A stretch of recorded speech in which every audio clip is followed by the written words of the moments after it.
We are living in a world in which nobody is free, in which hardly anybody is secure, in which it is almost impossible to be honest and to remain alive. George Orwell. Why did I quote this?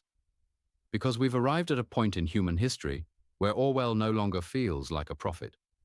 He feels like a documentarian. What was once dystopian fiction now reads like a veiled diary entry from our present. Orwell said these words not just to warn us, but to wake us. He wasn't describing a far-off totalitarian state confined to gulags or secret police.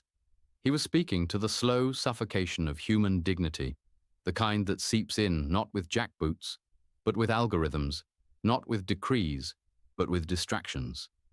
What Orwell meant. To Orwell, freedom was never about slogans or patriotic fanfare. It was the ability to think clearly, to speak truthfully, and to act morally, without being erased for it. Security wasn't just about physical safety, but existential safety, the right to live without fear of surveillance, joblessness, blacklisting, or public shaming. And honesty? That was the sacred act of naming what is real, even if it's inconvenient or painful. But when systems grow so large, so opaque, so intolerant of dissent, honesty becomes a liability. You learn to bite your tongue. You code switch. You curate your thoughts for the algorithm. You self-edit until you no longer know where your real voice ends and the approved script begins. This is the cost of dishonesty, not just in words, but in selfhood. How it applies today. In our age of hyperconnectivity, it's tempting to believe we're freer than ever. We can tweet, post, broadcast. We can live stream our lives. But ask yourself, can you really say what you think without fear of losing your job, your friends, your audience? Truth has become tribal. Facts are filtered through ideology.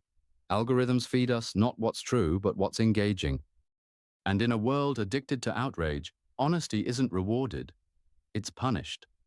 Security? Ask the gig worker with no healthcare. Ask the whistleblower living in exile. Ask the average citizen whose every move is scraped by apps, watched by drones, and stored in a cloud they can't see. Freedom? It's been replaced by freedom-branded consumer choice. Pick your platform, choose your feed, personalize your echo chamber. But real freedom, the ability to pursue truth, meaning, and purpose without coercion, is vanishing. What can be done? Advice for now and tomorrow. We must reclaim what Orwell was trying to preserve, not just for ourselves, but for the generations to come. That means 1. Rebuild inner freedom. Freedom starts inside. Cultivate the courage to hold unpopular truths, read deeply, reflect privately, guard your mental sovereignty against emotional manipulation. 2. Practice micro-honesty. Even if you can't always shout the truth, don't betray it. Speak honestly in small ways, in conversations, in journaling, in your choices. Every act of truthfulness strengthens the cultural immune system.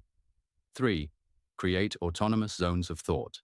Use tools that support independent thinking. Decentralized platforms, open-source communities, peer-reviewed knowledge. Build your personal intellectual operating system. Don't let corporations decide what you know. 4.